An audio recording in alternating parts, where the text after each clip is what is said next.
Hello, hackers, and welcome back.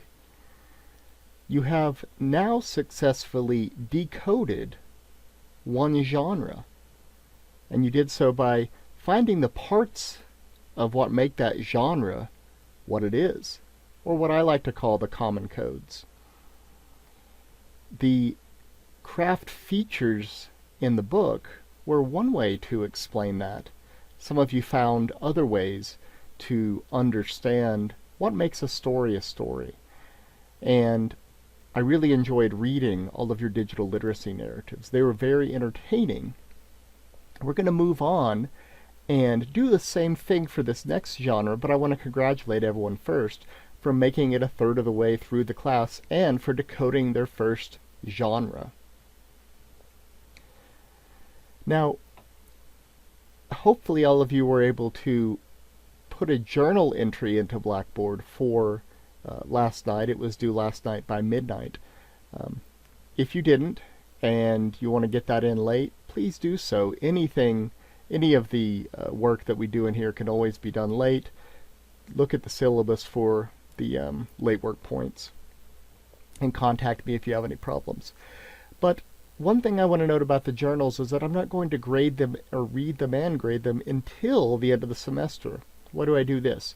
Well, I'd like you to feel free to be honest about what worked and what didn't in these journals, and I don't want you to be under the impression that something you say that didn't work might change my opinion of your work throughout the semester. So I just leave them sitting there, and then I grade them at the end of the semester. As long as you make your word count and you make the deadlines, there'll be no problem, and you'll get full credit for these journals. But if there is any pressing issue that you mentioned in the journal that you'd like me to know right away, please contact me directly and ask me. Alright, so the next genre we're going to be looking at is a digital community informational report blog. It's a lot of words in this one, but it'll make sense once we start doing the readings. If you look at this purpose chart, our purpose for our narrative blog was to show an event and hopefully make it entertaining, which you all did. The purpose of the digital community information report blog is to explain something. That's what reports do. It's going to be explaining a digital community of your choice. So, a note on group work that I want to mention before we move on, because we'll be starting group work earlier in this next unit.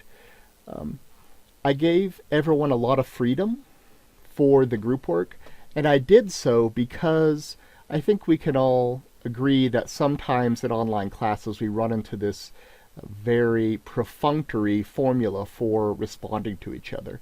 And I haven't seen anyone do that in this class, but I'm sure you've noticed in other classes that this sometimes happens. So I'm going to read this for those who are listening to the podcast. It says, discussion board post, student, I love bread. Me, Joe, I agree with you. I love bread too. I like the part when you said you love bread. Great point. Now, this is obviously satirizing the kind of discussion board posts that we normally do in online classes, but I think it also makes a good point that those discussion board posts in Blackboard aren't really always that good of a discussion. That's why I wanted to give everyone the freedom to use whatever tools necessary to have good discussions and ultimately to do great work in creating that first word cloud in which we visualize the genre, the first genre we worked on. And if any of the group work was confusing, it was probably because I gave you a lot of freedom. I'm going to try to explain a few things about group work that might help it be a little more structured for this next unit. And again, if you have any problems with group work or interaction with your group, feel free to contact me immediately, and we can figure out how to work that out. So there are a few ways that I noticed people doing group work and doing well in group work. And a few things that I want to mention before we move on. So, a pseudonym is something that is like an alias or a username. And for the people who jumped onto Discord, you had to make up a pseudonym. And you only knew each other through pseudonyms if you were in different classes. This might be the same for any other programs you're using. And it's completely okay if you're helping do the group work. That's not a problem. Now, if you decide to do group work on Discord and want to get credit for doing that group work, you might just email me with your pseudonym, but it's okay to operate under this alias. And I think you'll find once we start investigating some of these digital communities that you're interested in, that pseudonyms are an interesting thing. It's different than being anonymous, right? Because you can track that username, and that username has a particular persona based on how that person interacts with the community. Another thing that I want to mention about group work is the difference between collaborating in real time and not real time. The fancy words for these are synchronously and asynchronously, but you don't have to remember that. You just have to remember that there are two ways that we can do group work online, and they're both effective. If you have the planning and the applications to be able to do real-time collaboration with your group, that's awesome. But you'll have to make sure to pick a time that everyone will be online and be able to do that, right? Or at least a few of you. If you don't have time to be able to plan and do this kind of collaboration in real time, that's just fine. You just might want to make sure that what you upload to the group is comprehensive enough so that it really helps group work if you're not able to be in those discussions. So I found two types of ways that students interacted when I gave them the freedom here. Students either did all the codes and gave examples and posted that to the discussion board to help the group, or they were in the middle of those discussions. And it doesn't mean you can't do both. But I just want you to be aware that there are two main ways to interact with the group, and they are both completely fine. So this is the prompt for our next blog. I'm going to go over it very quickly. Basically, you're going to be doing primary research, and more on that later, about a digital community.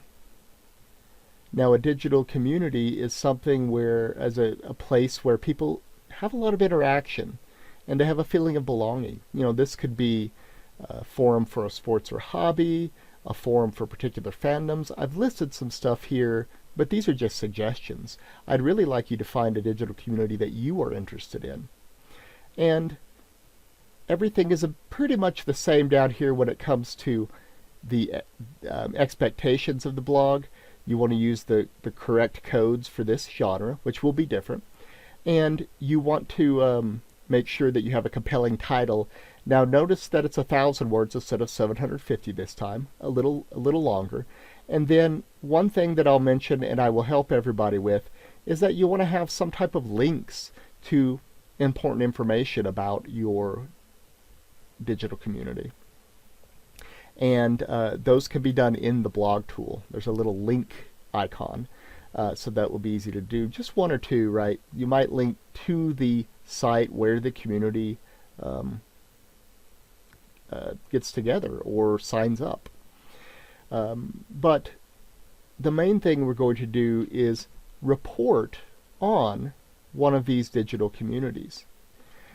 Now, I also think it's important that we wrestled with group work, because those groups that we form are just small digital communities, and based on interaction and really the social things that happen in that group and the teamwork, right? They could have been effective digital communities or maybe not so effective digital communities.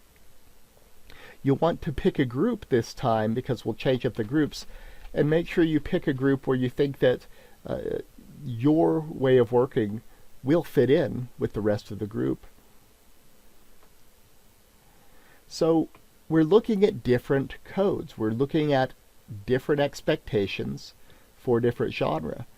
And it's important that we look at these as groups, because these expectations aren't written in stone. Your group comes up with the expectations, of course based on your reading of those examples and of the textbook. But you'll see here that we're moving on from the codes we used last time. So you won't be mentioning the craft features from the book. You may be mentioning other things from the book, probably from the reporting chapter, but those craft features belong to a different genre. Informational report is a separate genre, and we'll have separate codes. Another way of saying it is there are separate social expectations or social codes that make up a report, that make the report different than a story, or different than a grocery receipt, or different than any number of other things that could comprise a genre. So what you'll be doing is reading some examples, just like we did last time, reading some examples of this genre, decoding the genre, and we're going to start our group work on creating that word cloud. We don't have to create it this week, but we're going to start that work. And I've given you a little bit more direction in the learning module on how you might do that and make group work more rewarding and more interactive. All right, well, congratulations on decoding your first genre, and I hope that you have good luck in decoding the next genre. And we're going to start by reading examples of that genre this week, and we're going to start our work, group work, on decoding that genre. If anyone has any questions or concerns, feel free to contact me, and I hope to see you all online.